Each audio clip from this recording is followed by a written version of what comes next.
मसीहो, हमारे जिंदा खुदा यीशु के नाम में जय मसीह की। प्रभु की कहानियाँ चैनल में आप सभी का स्वागत है। हमारे इस चैनल को सब्सक्राइब करें और बेल आइकन को जरूर दबाएं। मेरे भाइयों और बहनों, आज मैं आपके लिए एक नया विषय लेकर आई हूँ। दूसरों पर ध्यान मत दो।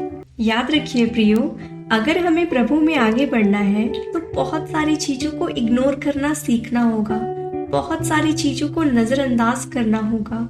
अगर हम कुछ चीजों पर ध्यान देते हैं तो हम डिस्टर्ब हो जाते हैं और अपने मार्ग से भटक जाते हैं। हमारे जीवन में चैलेंजेस तो बढ़ेंगी। हमें खुद को ट्रेन करना होगा कि हम इन परिस्थितियों का किस तरह सामना करेंगे और आगे बढ़ते जाएंगे। जब हम आगे बढ़ते हैं, याद रखिए हमारे साथ ऐसा होता है कि अननेसेसरी हमें रोकने की कोशिश की जाती है। आप जानते हो, इस दुनिया में मैंने सबसे ज्यादा दुखी और परेशान किन लोगों को देखा है?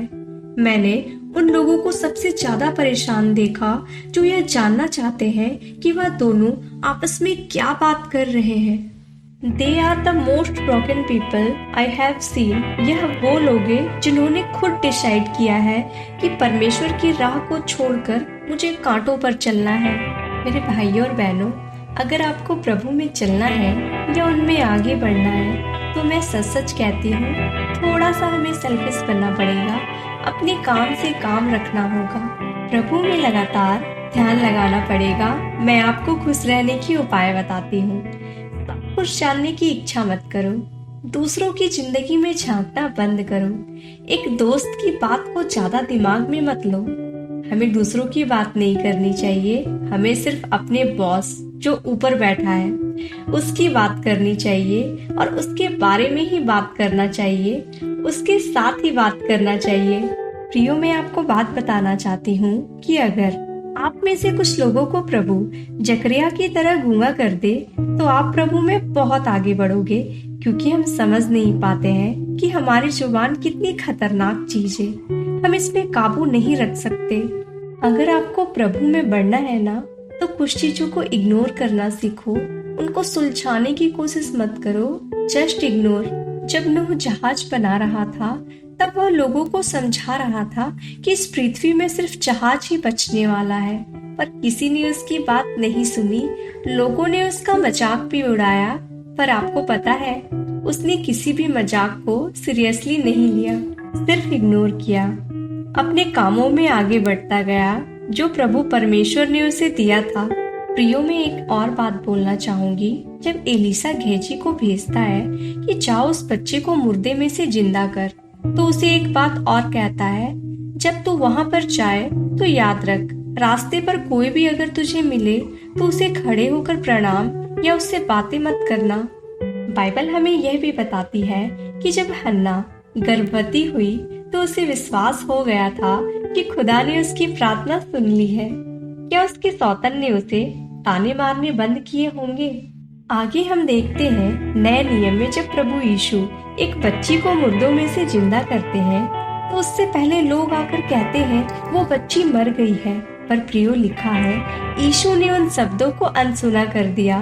दाऊद जब गोलियत से लड़ने जा रहा था, उसके खुद के भाई उसका मजाक उड़ा रहे थे। राजा कह रहा था तू नहीं लड़ सकता। प्रियो, इन सभी उदाहरणों से हम सीख सकते हैं कि इन सब लोगों ने उन बातों को इग्नोर किया, उन बातों पर ध्यान नहीं लगाया। पौलुस यह नहीं कहता कि मैं तुम्हारे लिए प्रार्थना करता हूँ कि तुम्हारे दुश्मन खत्म हो जाए, बल्कि वह कहता है मैं तुम्हारे लिए प्रार्थना करता हूँ कि तुम पवित्र आत्मा के द्वारा अपनी भीतरी मनुष्यता में बलवंत बन जाओ। अगर आपको बढ़ना है ना, प्लीज लर्न टू इग्नोर। हर जगह लोगों को सफाई देना बंद करो। आप इंसान हो, साबुन नहीं। आपको पता है कौन लोग हमेशा हर जगह सफाई देने लगते हैं? जिनको बर्दाश्त नहीं होता कि मेरी इमेज यहाँ खराब हो रही है। हमें अपनी इमेज से इतना प्यार क्यों है? आलोचना जिंदगी का एक हिस्सा है। आप काम करेंगे ना, आपका नाम खराब होगा। अगर हमें प्रभु के लिए कुछ करना है तो आलोचना सहने की ताकत होनी चाहिए। तो प्रियो, कितने लोगों को बढ़ना है प्रभु में? आज के बाद घर में कोई कुछ कहता है तो क्या करना है? उन बातों पर ध्यान नहीं देना है। प्रियो, किसी ने आपको घर पर बोल दिया तू है ही ऐसा, तू है ही ऐसा। विश्वास करे, दाऊद का भी घर पे कोई इज्जत नहीं था। जब नबी आए, दाऊद भी उधर नहीं थे। उसके परिवार ने उनको बुलाना भी ठीक नहीं समझा। जब आपकी इस तरह की बेइज्जती हो, विश्वास करो आप दाऊद हो। इसलिए प्रियो, इग्नोर करना सीखो, यही चाबी है। लोगों को छोड़ दो, सुधारने की कोशिश ना करें। आप खुद परमेश्वर के पास जाओ। आप पहले खुद बदल जाओ। आपके बदलाव को देखकर ही वे भी बदलेंगे। बदलने की एक ही चाबी है, बोलना छोड़ दे। इससे पहले कि आप अपने बच्चों से कहो कि आपको सेवक बनना है, तो याद रखें, उससे पहले आप उनको करके दिखाओ कि सेवा होती क्या है। आशा करती हूँ प्रियो, यह वीडियो से आपको जरूर कुछ सीखने मिला होगा। ऐसे ही बाइबल से जुड़े रहस्यों को जानने के लिए इस चैनल को सब्सक्राइब करें और वीडियो को लाइक करना ना भूलें। आप सभी को जय मसीह की। धन्यवाद। Praise the Lord. परमेश्वर का अनुग्रह आप सभी के जीवन में बनी रहे। आमीन।